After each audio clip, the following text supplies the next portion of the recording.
Yo guys, GamingSmoke back again for another Marvel Battle Lines video. Today we're going to be talking about deck leaders, where to get them, how to get them.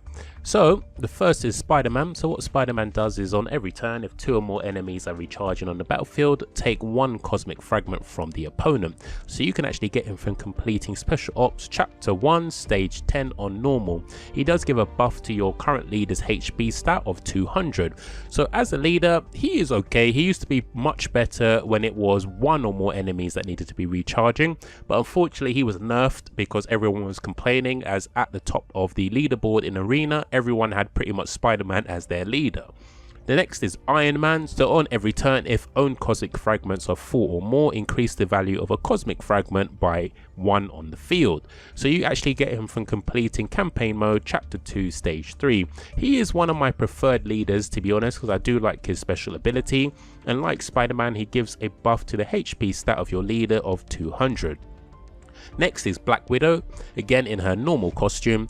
So when a 0 cost character is summoned, add 50 to 100 HP to that character through Shield training program, and you can get her for completing campaign mode Chapter 2 Stage 10. So unlike Iron Man and Spider-Man, she does give a buff of 300 to your leader's HP stat. So she is actually a pretty good leader, especially if you're running a number of 0 cost cards and you want to buff up their HP stat. So if you are using such as Hydra squad leader, Dark Elf leader, etc., with very high attack HP stat, she buffs it even more. So she is actually a pretty good leader.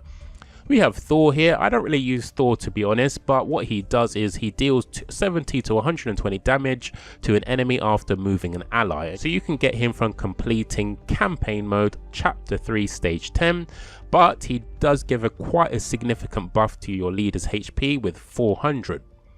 Next we have Venom. Venom is my go-to leader at the moment for challenge mode, if you see my challenge mode videos. So what he does is when a character is summoned, add 100 attack stat to that character with symbiote powers, and you get him from completing Special Ops Chapter 1 Stage 10 on hard. But on every turn he actually decreases your leader HP by 150 to 200. So all the other leaders so far actually increase HP, but this one actually decreases HP. This can be a little tricky, especially if you don't have the cards to take out enemies quickly or make a battle line very quickly. It can be a bit difficult, but he is, like I said, my go-to leader at the moment.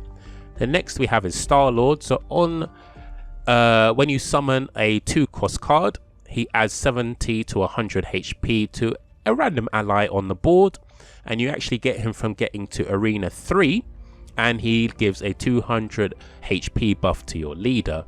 I don't really use Star-Lord. He isn't one of my favorite leaders, unfortunately, but he has his usefulness sometimes. Next is Black Panther. So Black Panther, on every turn, if your leader's HP is lower than 1000, he will deal 80 damage to all enemies. So you actually get him from reaching level 25 in the game, and he gives a HP buff of 200 to your current leader.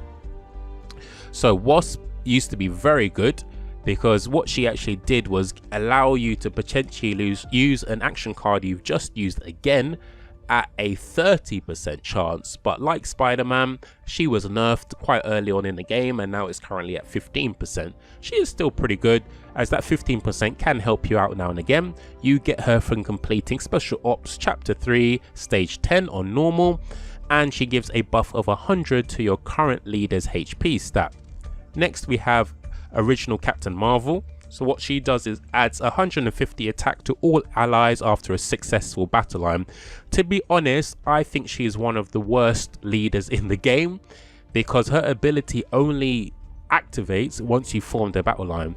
To be honest, I don't know many players who spend time forming 2 battle lines. You literally just need to form 1 battle line that does at least or no more than 2480 damage to knock out the leader.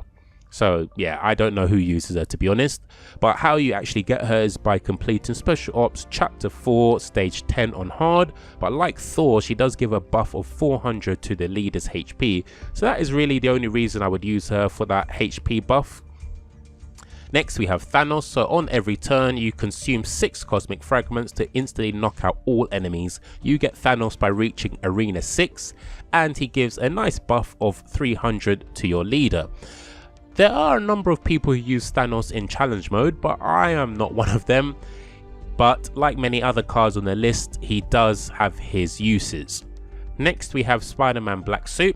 So if this card was actually available, this leader was actually available when the game was first released, so global launch, you had to log in for 7 days at the time of the event to actually get this card. But he is exactly the same as the original Spider-Man, whereas on every turn if 2 or more enemies are recharging, take 1 cosmic fragment, and he gives 200 buff to HP for your leader. Next we have Black Widow. Again, she is the same as the original Black Widow, except she has a different skin. Unfortunately, I wasn't able or didn't want to do the 20 wins of Black Widow as my leader in Arena, if I remember correctly, to actually get her. So she is the one leader I don't have. Next we have Iron Man Black and Gold Armor. So again, he is the same as the original Iron Man, but you had to log in for 7 days to actually get him. Whether or not they bring these card character leaders back, who knows. Next we have Black Panther. Again, just a different skin. So this came out with the Black Panther card pack. You just had to log in every day for 7 days to actually receive the leader. And last but not least is Captain Marvel. So this is the newest leader skin that was added to the game to celebrate the release of Captain Marvel. Go check it out if you haven't seen it. She is exactly the same, again with the 400 HP boost and the 150 attack to all allies after forming a successful battle line. So you just had to log into 7 days. This is actually going on at the moment, so if you are yet to start the game and you want this Captain Marvel as your leader, feel free to log in now for 7 days and you will be able to get her. So I hope you enjoyed the video. Just a little quick video for some of the newcomers to the game about where they can get particular leaders and which of the leaders I generally prefer to use. Generally, all leaders have their own uses for specific play styles, but find a leader that works best for you and let me know if you enjoyed the video in the comments below, and I'll look forward to seeing you in the next one. Thanks again guys, take care, bye.